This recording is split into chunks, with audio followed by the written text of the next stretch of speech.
கண்டவர் வந்ததினால் காணாதவர்கள் நம்பிக்கையாளர்களானோம். ஐயம் தவிர்த்து நம்பிக்கை கொள் என்றவுடன் தோமா நம் எதிரில் வந்து விடுவார்.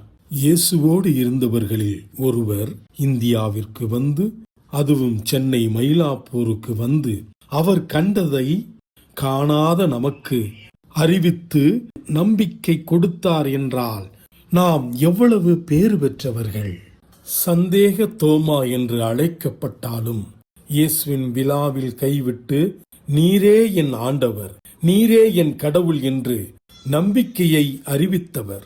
சந்தேகத்திற்கும் நம்பிக்கைக்கும் பெயர் பெற்ற புனித தோமையார் கிபி 52களில் இந்தியாவில், கேரளாவிலும், பின்னர் சென்னை மயிலாப்பூரிலும் இயேசுவை அறிவித்து, அதனால் ஈட்டியால் குத்தப்பட்டு சின்னமலையில் மறை சாட்சியாக உயிர் தந்தவர்.